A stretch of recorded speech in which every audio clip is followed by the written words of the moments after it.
تو اب پتہ نہیں کیا چیز ڈسکس ہو رہی ہے, کیا صوبوں کا معاملہ ڈسکس ہو رہا ہے, آگے چیزوں کو کیسے لے کے چلنا ہے. یقیناً کوئی نہ کوئی امپورٹنٹ چیز ہے. اب مختلف چیزیں ہمیں بتائی جا رہی ہیں مختلف دوستوں کی جانب سے, لیکن ابھی ہم ان کو کنفرم نہیں کر سکتے, تو لہٰذا اس وجہ سے ہم آپ سے شیئر نہیں کر رہے.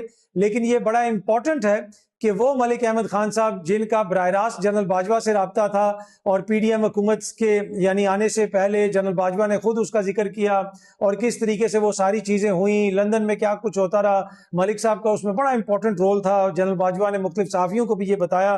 اب وہی ملک احمد خان صاحب دوبارہ ایک دفعہ ایکٹیو ہیں, اور یہ جو ایک ملاقات ہوئی ہے اس میں ان کا ہونا جو ہے وہ کافی زیادہ آئی بروز کو ریز کر رہا ہے. پر اینی وے یہ امپورٹنٹ ملاقات ہوئی ہے. اب اس کے اندر جو چیزیں ڈسکس ہوئی ہیں امید ہے کہ وہ جلد ہی سامنے آ جائیں گی. یہ سامنے آپ ویڈیو دیکھ سکتے ہیں, یہ 14 اگست کے موقع پر بنائی گئی ویڈیو ہے, اور یہ کیک بنایا گیا تھا جس کے اوپر پاکستان کا جھنڈا تھا.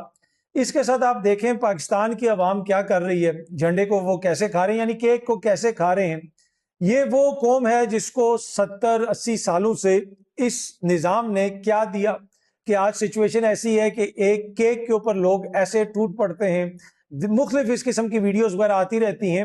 لیکن میں دیکھ رہا تھا کہ بلاول بھٹو صاحب نے بھی ایک ویڈیو بنائی, اور ویڈیو پیغام میں انہوں نے کہا کہ صرف ایک سرزمین حاصل کر لینا آزادی نہیں ہے, یہ چیز بھی ضروری ہے اور وہ چیز بھی ضروری ہے. اب اس کے اندر رکاوٹ کون ہے؟ یہ جو پاکستان کی قوم کی یہ حالت ہے کہ کہیں پہ وہ لائنیں لگا کے کھڑے ہوئے ہیں کہ جناب ایک وفاقی وزیر ان کو چند لیٹر پٹرول مفت دے گا, کہیں پہ وہ کیک کے اوپر ایسے ٹوٹ پڑتے ہیں, کہیں پہ ہمیں وزیر صحت بتاتے ہیں کہ 1300 بچہ روز جو ہے وہ مناسب خوراک نہ ملنے کی وجہ سے فوت ہو جاتا ہے. اس ملک میں جب لوگ کیک کے اوپر ایسے ٹوٹے نا, تو ان لوگوں کا مذاق نہیں اڑانا چاہیے, اس نظام کے اوپر افسوس کا اظہار کرنا چاہیے, اس نظام کے اوپر کوسچن اٹھانا چاہیے کہ جس نظام کے اندر روز 1300 بچہ وفاقی وزیر صحت کے بقول روز مر جاتا ہے کیونکہ اس کو مناسب خوراک نہیں ملتی. تو یہ کس کی ذمہ داری تھی؟ کیا یہ اس سسٹم کی ذمہ داری نہیں تھی؟ کیا یہ اس حکومت کی ذمہ داری نہیں تھی؟ آج 70-80 سال کے بعد یہ ملک کہاں پہ کھڑا ہے؟ میں دیکھتا ہوں کہ مختلف قسم کی شاعری بھی سنائی جا رہی ہوتی ہے کہ جی یہ بچوں اب یہ ملک تمہارے حوالے ہے, تم نے اس کو سنبھالنا ہے. بھائی یہ ملک کس حالت میں آپ بچوں کے حوالے کر رہے ہیں؟ کیا یہ ملک صرف حکمرانوں کے بچوں کے لیے ہے؟ جو بلاول صاحب باتیں کر رہے ہیں یہ نہیں ملا وہ نہیں ملا, بھائی اس میں آپ کی اپنی کتنی کنٹریبیوشن ہے؟ آپ کے نانا تو 60 کی دہائی سے جو ہیں وہ اقتدار میں تھے, 70 کی دہائی میں آپ لوگ اقتدار میں تھے, اس کے بعد کتنی دفعہ آپ لوگ اقتدار میں آئے, آگے آپ بھی تیاری کر رہے ہیں کہ آپ نے بھی وزیر اعظم بننا ہے. اور پاکستان کے بچوں کی جو حالت ہے وہ آپ کی جو کولیشن حکومت ہے اس کا اپنا وزیر بتا رہا ہے کہ پاکستان کے بچے تو ایسے مر رہے ہیں. ویسے یہ کمال ہی ہوگا کہ بلاول صاحب یہ ویڈیو بنا کے ہمیں بتا رہے ہیں کہ جناب یہ چیزیں ہونا ضروری تھی, تو بھائی یہ کس نے کرنی تھی؟ اچھا جی, اگلی جو خبر ہے وہ علی ترین صاحب نے ایک ٹویٹ کی ہے جسٹس منصور علی شاہ صاحب کے حوالے سے. اس میں انہوں نے کہا ہے کہ آئی انکریج ایوری ون کہ آپ جا کے یہ آرٹیکل پڑھیں جو ڈان نیوز میں چھپا ہے, منصور علی شاہ صاحب نے لکھا ہے, اور اس میں انہوں نے اپنی ٹویٹ کے اندر علی ترین نے لکھا ہے, وہ لکھتے ہیں جی علی ترین صاحب, how this man wasn't made chief justice is travesty and disservice to the country. وہ کہہ رہے ہیں جناب یہ کیسے ہو سکتا ہے کہ اس شخص کو چیف جسٹس نہیں بنایا گیا, یہ ملک کے ساتھ بڑی زیادتی کی گئی ہے. تو بھائی اس ملک کے ساتھ اس دور کے اندر جب جسٹس منصور علی شاہ صاحب کے ساتھ زیادتی ہو رہی تھی, اس دور میں آپ کے والد صاحب کہاں پہ کھڑے تھے؟ جو یہ استحکام پاکستان پارٹی بنی تھی, الیکشنز کے بعد کیا کچھ ہوا وہ آپ کے سامنے ہی ہے. پر اینی وے وہ یہ کہہ رہے ہیں جناب کہ یہ بڑی ڈس سروس ہو گئی ہے, پر وہ کبھی اپنے والد کے ساتھ بیٹھے اور ان سے پوچھیں کہ یہ کیسے ہوا. ان کے دوست اون چودھری نے کیسے اتنے زیادہ ووٹ لے لیے لاہور کے اندر, کبھی اس ڈس سروس کے بارے میں بھی تھوڑی سی بات کر لیں, یا اس نیشنل سروس کے بارے میں بھی بات کر لیں جو استحکام پاکستان پارٹی کی بنیاد رکھ کے ان کے والد صاحب نے ادا کی تھی, تو اس کے اوپر بھی وہ تھوڑی سی روشنی ڈال دیں تو بہتر ہوگا. اچھا جی, پی ٹی آئی نے جو گندم کی فصل ہے اس کے حوالے سے ایک وائٹ پیپر جاری کیا ہے, اور وائٹ پیپر میں بتایا گیا, ڈان نیوز اس کو رپورٹ کر رہا ہے, یہ سامنے آپ دیکھ سکتے ہیں کہ اس وقت حالت یہ ہے کہ گندم کی جو پیداوار ہے اس میں کمی آئی ہے, اور اس کی وجہ کیا ہے؟ وہ لکھتے ہیں کہ اصل وجہ یہ ہے کہ Pakistan has failed to produce enough wheat to meet domestic needs due to policy کے جو ایشوز ہیں, poor governance, delayed decision making and continued neglect of the agriculture sector.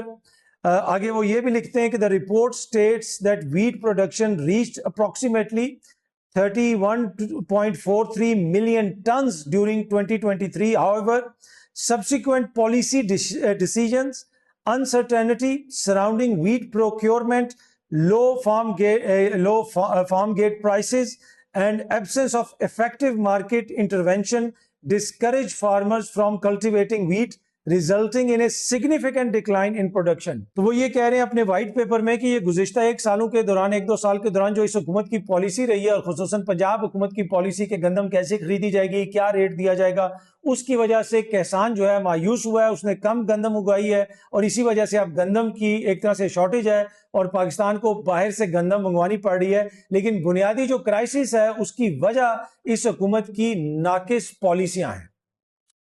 اچھا جی، گورنمنٹ نے جو مارجن ہے ڈیلرز کا، یعنی پیٹرول پمپ مالکان کا جو ڈیلرز کا جو مارجن ہوتا ہے پیٹرول کے اوپر، اس میں اضافہ کر دیا اور ایک طرح سے ڈیل ہو گئی ہے ان کی. اس خبر میں لکھا ہوا ہے کہ جو پروفٹ مارجن ہے اس میں تقریباً ₹1.5 کا اضافہ کر دیا گیا ہے. پہلے کوئی میرے خیال میں آلموسٹ یہ ₹10 کے قریب اب ہو جائے گا، if I'm not mistaken میں بھی 1-2 روپے اوپر نیچے ہو، لیکن اس مارجن میں انکریز کر دیا گیا، اور اب جو وہ ہڑتال کی کال دی جا رہی تھی اس کو کال آف کر دیا گیا ہے. اگلی خبر بڑی انٹرسٹنگ ہے جناب، تحریک انصاف فاؤنڈر گروپ آ گیا. جی ہاں جی، فاؤنڈر گروپ، وہ فاؤنڈنگ ممبر. پہلے وہ اکبر ایس بابر کی سٹوری آئی کہ انہوں نے بتایا کہ عمران خان نے مجھے پیغام بھجوایا کہ بھائی اکبر اب تم نے ہی جماعت بچانی ہے اور کوئی نہیں رہ گیا. اب جناب ایکسپریس نیوز رپورٹ کر رہا ہے کہ تحریک انصاف کے بانی کارکنوں نے فاؤنڈر گروپ بنانے کا اعلان کر دیا. پہلے بانی چیئرمین تھا، اس کا نام نہیں لیتے تھے، اب بانی کارکن بھی آ گئے. اور جناب خبر یہ ہے کہ تحریک انصاف غیر نظریاتی گروپس کا تسلط ہو چکا ہے تحریک انصاف کے اوپر، اور اس کو ہم تسلیم نہیں کرتے.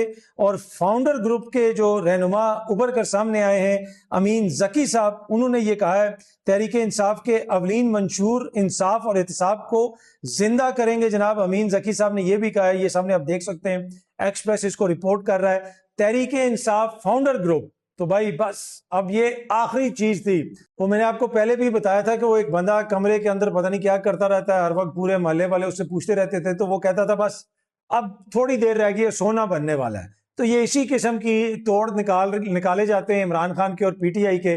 اب اس سیریز آف توڑ ہیں ان میں نیا توڑ یہ آ گیا ہے کہ جی فاؤنڈر گروپ سامنے آ گیا ہے. تو مجھے یہ لگتا ہے کہ راتوں رات ان کی مقبولیت میں اضافہ ہوگا، اور یہ جو فاؤنڈر گروپ ہے یہ پھر اصلی گروپ بن جائے گا، اور اکبر ایس بابر بھی شاید اس میں آ جائیں. اور خان صاحب جب باہر آئیں گے وہ دیکھیں گے ادھر سہیل آفریدی ہے، وہ دیکھیں گے ادھر عاطف خان ہے، جنید اکبر ہے، وہ دیکھیں گے ادھر شہباز گل ہے، وہ دیکھیں گے ادھر شاہد کھٹک ہے، وہ دیکھیں گے ادھر اسد کیسر ہے، وہ دیکھیں گے ادھر بہت عامر ڈوگر ہے، وہ دیکھیں گے شفقت اوان ہے، سب بہت سارے نام ہیں میں لے سکتا ہوں، ان سب کو دیکھیں گے. اور دوسری طرف وہ دیکھیں گے کہ اکبر ایس بابر کھڑا ہے، تو خان صاحب کہیں گے اکبر میں آ رہا ہوں، تو خان صاحب اکبر ایس بابر کے پاس چلے جائیں گے، اور فاؤنڈر گروپ جو ہے وہ مزید مضبوط ہو جائے گا. اور پھر مجھے لگتا ہے کہ خان صاحب جو ہے اگلا پیغام وہ جیل سے یہ بھجوائیں گے کہ جو فاؤنڈر گروپ بنا ہے میں اس میں شامل ہونا چاہتا ہوں، اور اس کی وہ درخواست جمع کروائیں گے. پھر یہ بانی جو کارکن ہیں وہ یہ پھر فیصلہ کریں گے کہ اب عمران خان بھی وہ اصلی بانی ہے یا نہیں ہے، وہ اصلی فاؤنڈر ہے یا نہیں ہے. تو وہ پھر فیصلہ کریں گے، تو ہو سکتا ہے کہ پھر عمران خان صاحب بھی فاؤنڈر گروپ میں شامل ہو جائیں. بہت جلدی آپ سب دوستوں سے دوبارہ ملاقات ہوگی. Thank you very much.